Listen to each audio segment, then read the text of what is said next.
mukama okujanga gy'oli onaze n'omusaayigo ogusinga byonna ompise mukama okujanga gy'oli onaze n'omusaayigo ogusinga byonna ompise mukama okujanga gy'oli onaze n'omusaayigo ogusinga byonna ompise mukama okujanga gy'oli onaze n'omusaayigo ogusinga byonna kazije Yesu kazije gy'oli naza n'omusaayigo ogusinga byonna kazije Yesu kazije gy'oli naza n'omusaayigo ogusinga byonna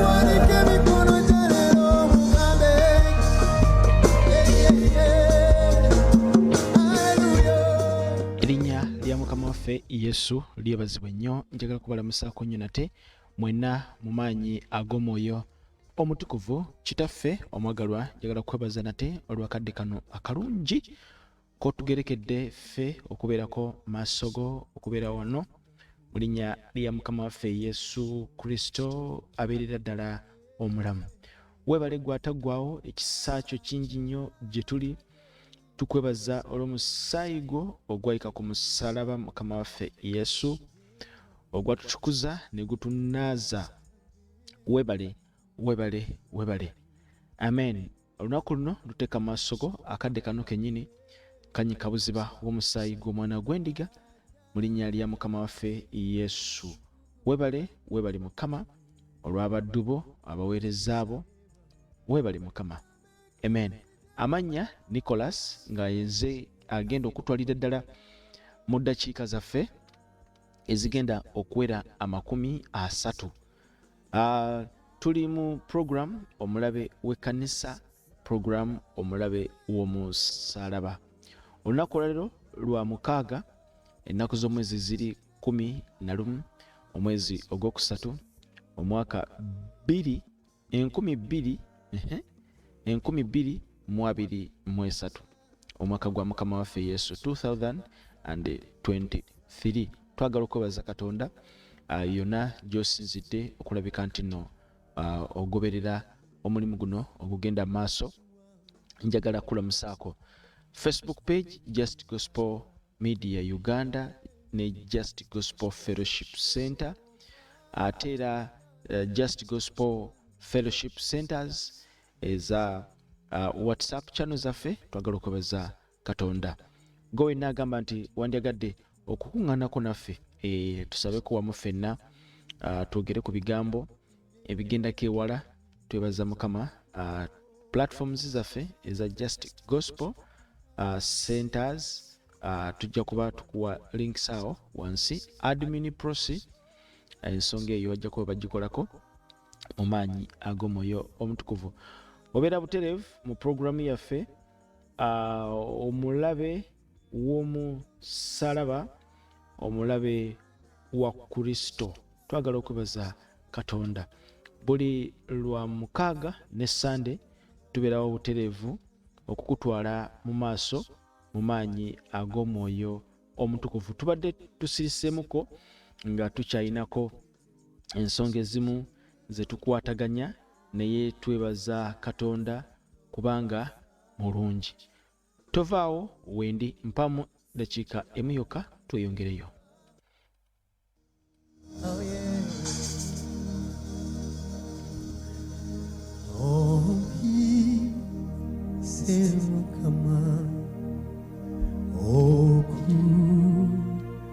Janga joli o nazelo saibo. Aha, Bayibuli etusomesa akutte ekitabo n'owandiika onkolera ddala bulungi nnyo nnyo nnyo nga nyakikomeza. Tugenda mpola tubeeko kye tuyiga. Amen. Tutunulira the spirit of divination. Mukama we yeebazibwe, gwe wenna ali eyo ampuliriza. Tutunulira spirit of divination mu programu yaffe eno omulabe omusalaba. Bw'ojjukidde twatambulako ffenna mu kitabo ekiyitibwa ekyali kitabo ki? Bikolwa by'Abatume 16 n'olunyiriri olw'16. Bw'oba ojjukidde, kati eyo tujja kugendayo tubeko ennyiriri ze tusoma. All right, then tumale tuveeyo tulabe ate omulimu omulala gwe tulina okukola mu byawandiikibwa wano.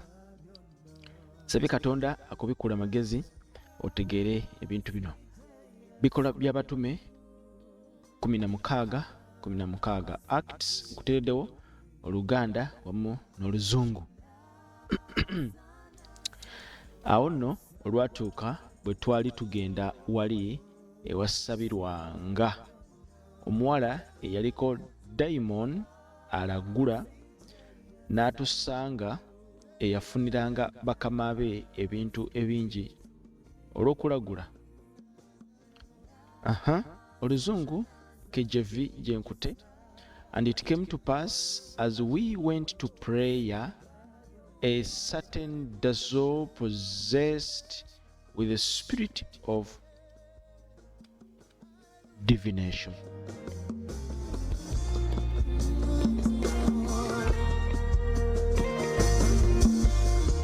She was possessed with a spirit of divination, met us, which brought her masters much gain by thus saying.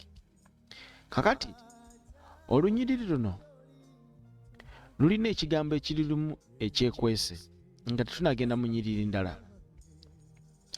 Ono omuwala ono spirits zino eza divination teyali inhabitant wa demons zino. Tukaddemu, teyali kayumba ka mizimu, but he was just possessed. Kijja ne kimwambala ne kikola bye kikola n'agenda. Demonic possession. Mu kanisa ya Mukama waffe tulinamu bammemba nga bali demonically possessed. Balokoka? Ye. Bakiriza Yesu? Ye. Baweereza? Ye. Nenga demonically they are possessed. Nga bw'ayogera n'omuwuliriza n'olaba byakola nga mazima matuufu gali nti demonically possessed. Kikupozesinga ne kikukozesa bye kikukozesa ne kimala ne kigenda ne kidda in its timing. Tukaddemu ffenna. Osobola okubeera nga oli mu ffumbo, olina omukyala, olina omwami, mulina n'abaana, naye still ng'osigala okyakozesebwa n'omuzimu ogw'okwematiza. So which means you are demonically possessed with a spirit of masturbation. So this is a young girl who was demonically possessed with a spirit of divination. Yaliko daimon alagula. Bible tusomesa yafuniranga bakama be ebintu ebingi olw'okulagulanga. Kakati nina ekigambo kyenjagadde mu Acts 16:16 mu KJV nga bw'atusomesa n'atutegeeza nti this woman,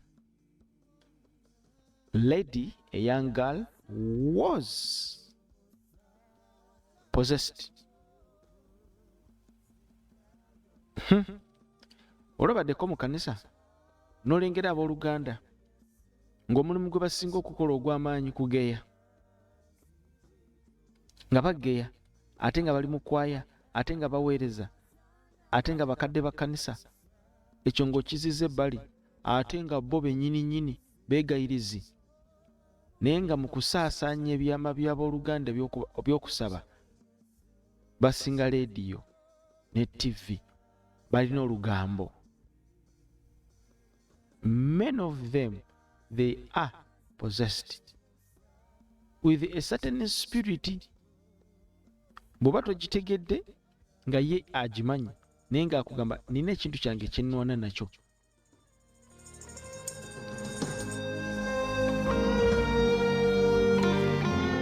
Kati omwana ono spirit eyamuliko, it's a divination spirit, oba osobola okukiyita python spirit. This is a spirit which will come and testify reality and testify the authentic words from the mouth okuva ku mumwa gw'oyo ali possessed. Demoni eno yeefuula, Bible tusomesa nti malayika ow'ekizikiza yeefaananyiza ddala malayika ow'ekitangaala. That happened in the Old Testament book, Genesis 3. We all know the story, whereby Eve, Adam baali bafunye directives za Katonda, temukola kino.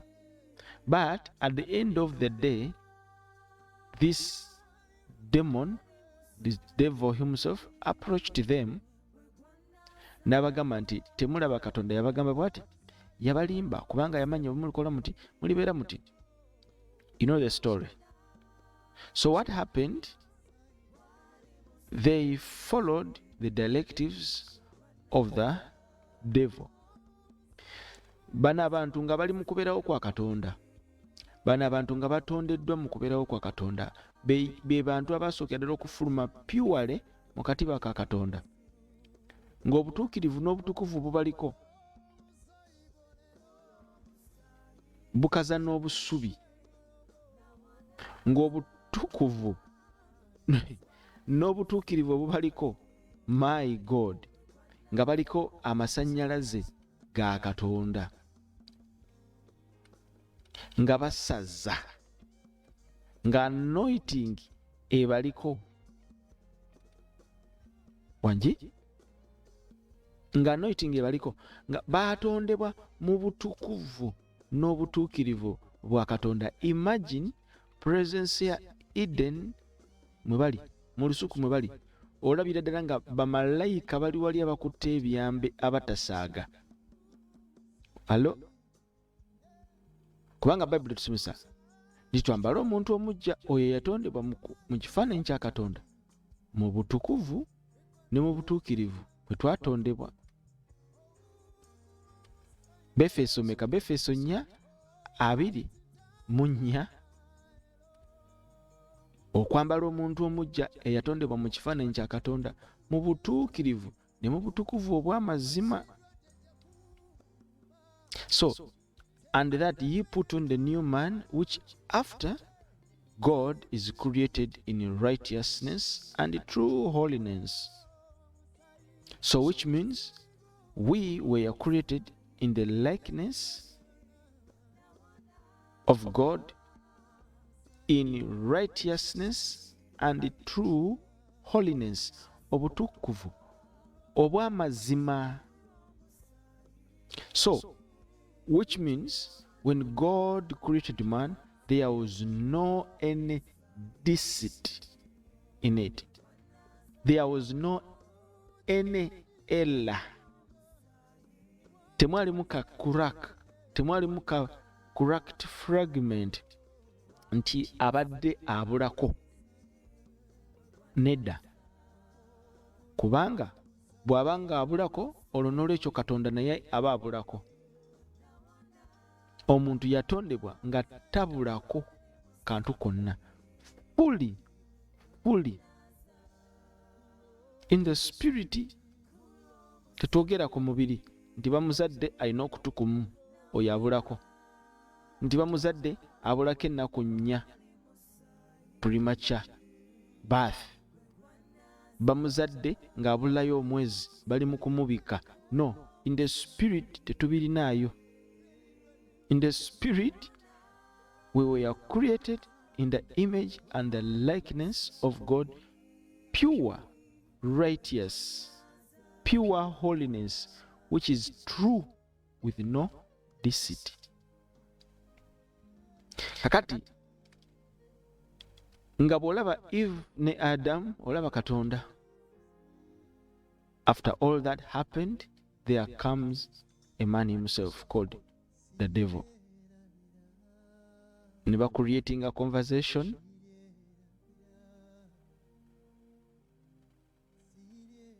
This is a deceit spirit that encountered them. So, chance gye babawa okuwulira omukulu ono ng'ayogera, they created a conversation with an enemy. They created a conversation with an enemy. In other words, they gave the devil a chance to speak into their lives with no rejection. Echaddako, their mind was corrupted to see what they were not to see. Olwobaddekaawo abamu ku mmwe ndowooza tekibabangako. Twalina eyo gye twali mu kuweereza omusamize abalogo bano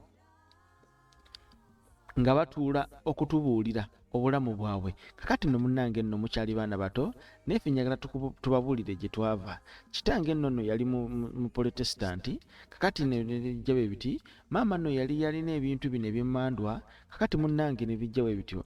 Nange nno kuba tukira muti we ndino nange wano emmandwa zino ze oh my God, emmandwa zino zemulaba zo mizimu gino kati effumu lirirolaba liri eri lirya nankani.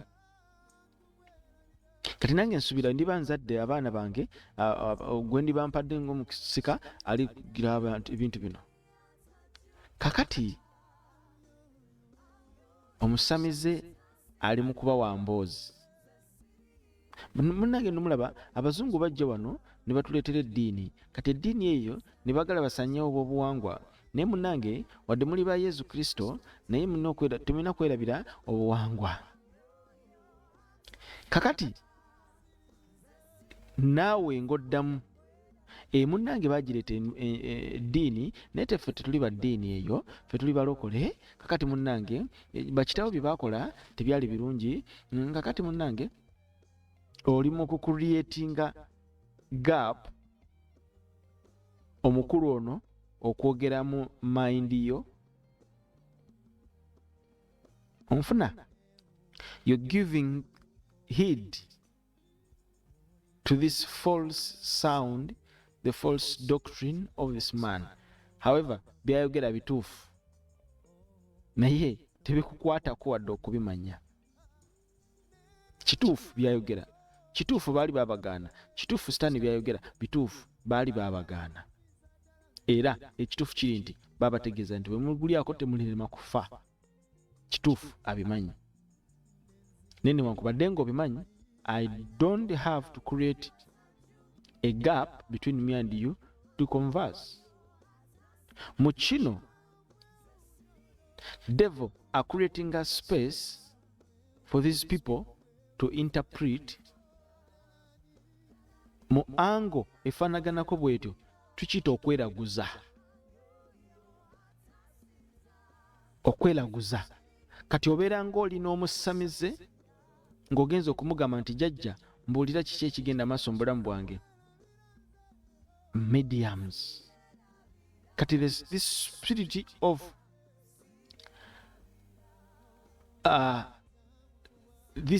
spirit of divination ekola wakati wo n'oli ali possessed singa creating any chance for these people to speak in your lives. So this spirit of divination can easily attack you because you are creating a bridge. You're creating a bridge between you and that person. In the spirit, it's affecting you. Nga gwe tomanyi. Kubanga gwe watondebwa mu butukuvu n'obutuukirivu bwa Katonda obuli pure. Ye kyakimanyi. Kati ekyo ye kyalumbira ddala. So that he can speak to you in the spirit, muwanyisiganye emboozi. Mu kuwanyisiganya emboozi awo, this spirit is affecting you. Kikunywa. Ogenda kutandika naawe okweraguzalaguza. Buli wokiwa gap. Mwali mubaddeko eyo n'abantu b'ensi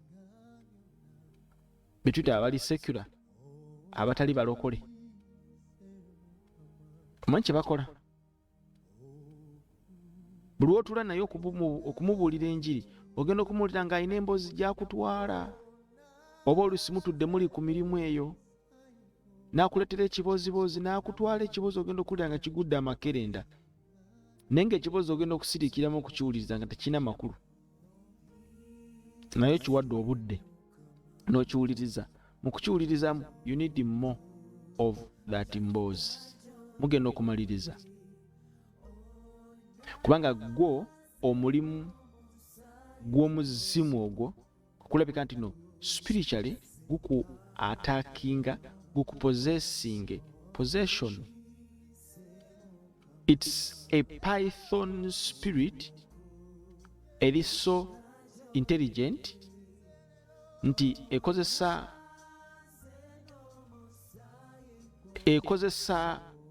sound n'ekozesa amaaso agalabira ddala ewala to attract your spirit and you be connected so that gusobola okukukuba. Once you give it a chance to exchange words. That's why obadde okimanyi Bikola by'Abatume 16 Omutume Pawulo nga bakkirira okusaba ng'empisa yaabwe bwe yali, ne basanga omwana ono yali alagula. Let me tell you something secretive. Omanyi omutume Pawulo kye yakola? Bikola by'Abatume 16:17. Bayibuli etusomesa. Tuseewo natera okumaliriza. Tuseewo mukwano gwange. Olunyiriri luzze ku screen yo. Amen.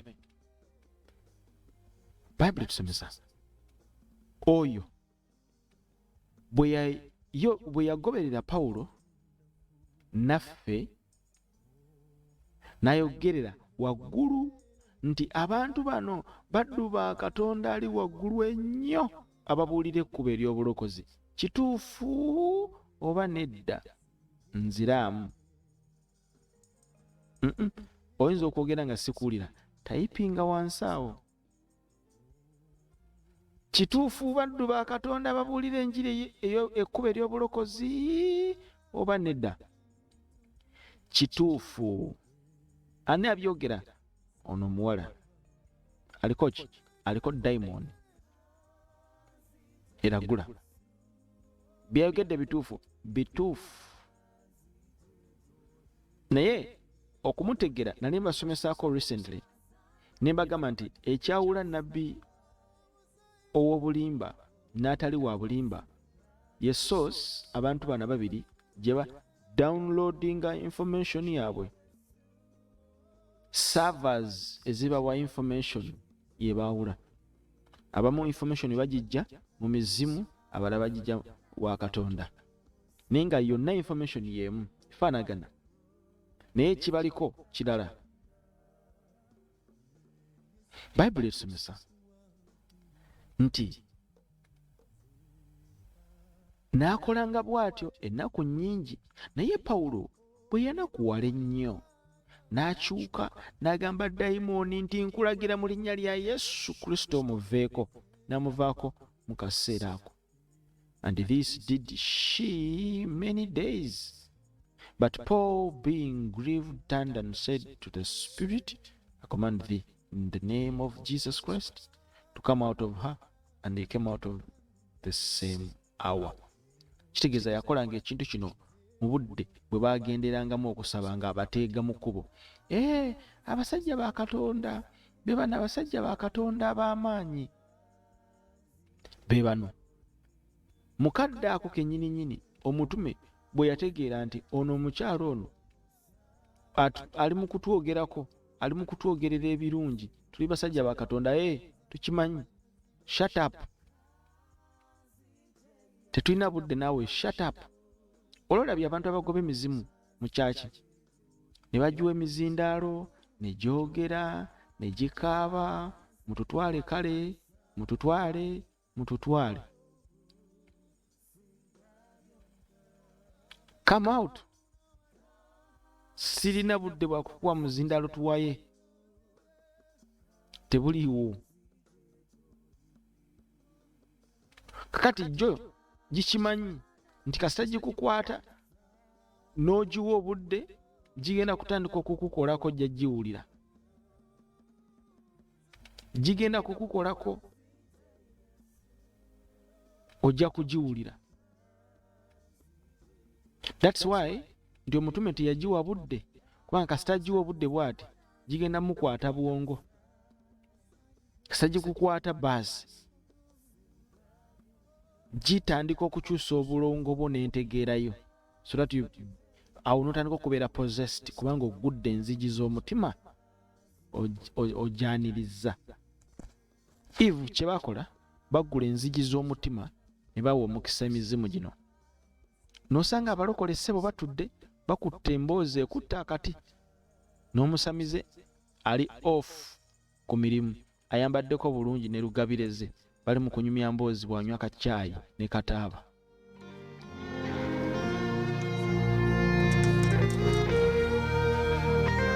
Emboozi ekutta akati, bali mu kunyumya ku byabufuzi, n'omusamize batudde ne baseka n'okuseka akakulwe, bane ku mazzi nyweko awo. Boogedde ye gw'onyumya naye olowooza mutegeera, mwenna muli ku kyekimu. Ye in the spirit akubala kusooka mu maaso 2 hours ahead of you. Ogenda okutandika okulaba abadde ng'asaba, obudde obumalira kati ku bifirimu, abadde ng'ogiraba oti olaba oggwawo bugwi, si yo mwoyo eggwawo, ng'omanya nti otandise okubeera possessed. guno muzimu tegugenda kutuula wali mukama waffe Yesu waatuula, naye gugenda kukubeerako gukutokyalinge.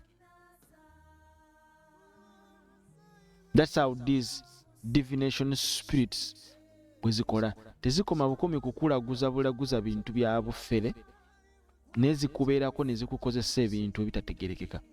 Obeerangawo muloge atategeera, obeera ozunga buzunzi.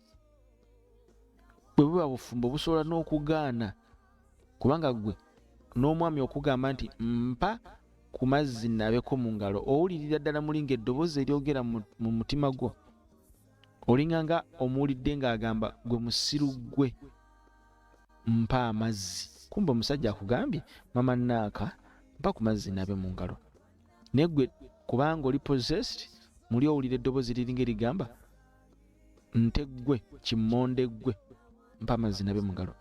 Oba wulira bavuma ebimonde bisirusiru mu abatategeera ng'omanya.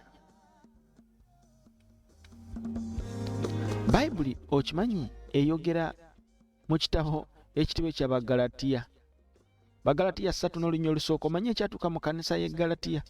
Maama nyabo abantu abaali bategedde amazima ga Katonda. Bagalatiya 3:1 lutuwe. Bagalatiya 3:1. Bagalatiya gwe njagala, tompa Befeso. Njagala Bagalatiya n'olunyiriri olusookerako. Bagalatiya 3:1. Amiina. Bagalatiya 3:1. Mukama akikubalire. Oh, foolish Galatians, mwe Abagalatiya abatalina magezi, ani eyabaloga? So nga Yesu Kristo yakomererwa nga mulaba. Ani yabaloga?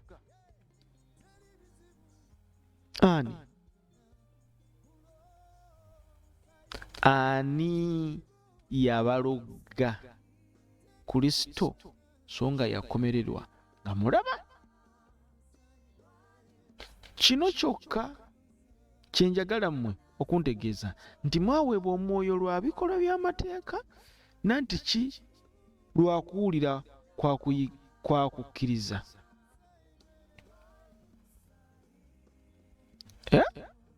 Mbabuuza, mmwe bwe mutyo bwe mutalina magezi? Abasookera mu mwoyo kakati mutuukirizibwa mu mubiri. Temulina kutegeera. Wangi?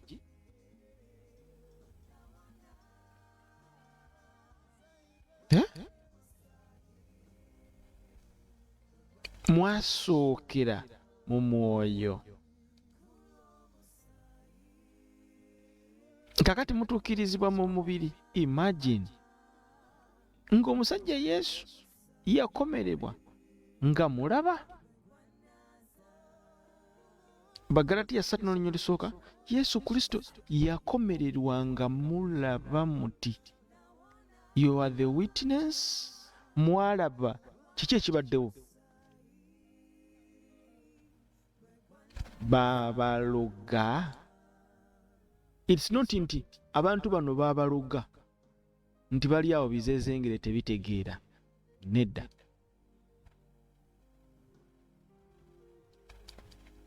Something went wrong.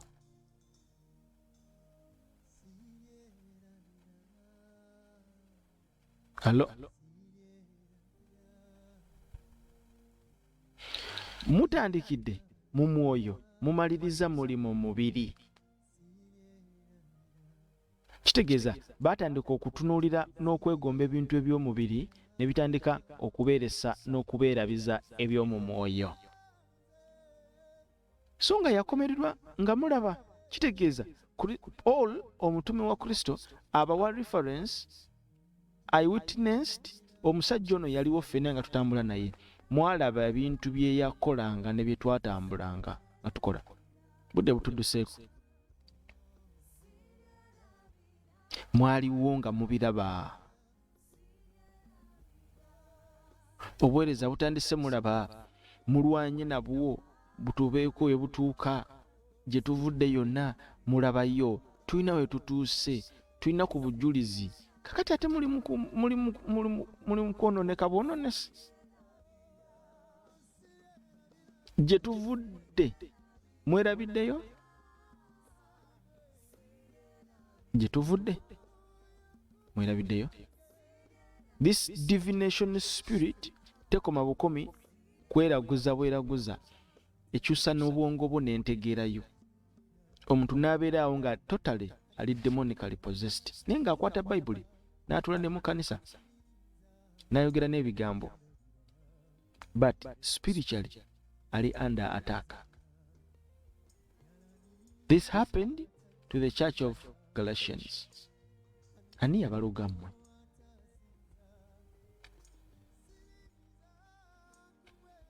Kuba gwo mwoyo mubi ndigugenda kukwerabiza ekyobwa Katonda gukwagazise ekyobwa Sitaani, kubanga gwo guli trendi, guli so trendi, naye bw'otaba kulaba nnyo wala gukubye. Abatandikira mu mwoyo, kakati mutuukirizibwa mu mubiri. Lwaki tetukomi wano bannange? Kitaffe omulungi omwagalwa, njagala kwebaza olw'abantu bano, ekibiina kino bayimusa amaaso go n'omusaayi gwa Mukama waffe Yesu ogwayika ku musalaba. Yogera n'obulamu bwabwe banyweze, bawe obukuumi, omubi aleme kukwata ku bulamu bwabwe, ne babeere bawanguzi mu linnya lya Mukama waffe Yesu. Mbasabidde okuwangula, mbasabidde ekitiibwa kya Katonda kirabike ku bulamu bwabwe, in Jesus mighty name. Webale Mukama, webale ssebo gwatagwawo, webale Mukama. Mbasabidde Mukama banyweze manya g'Omwoyo Mutukuvu. Amen. Lunaku olw'enkya tugenda kuddamu programu yaffe omulabe okukkiriza, omulabe w'omusalaba. May God bless you, Jesus mighty name. Amen. Enemies of the cross. Bye bye.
Yes.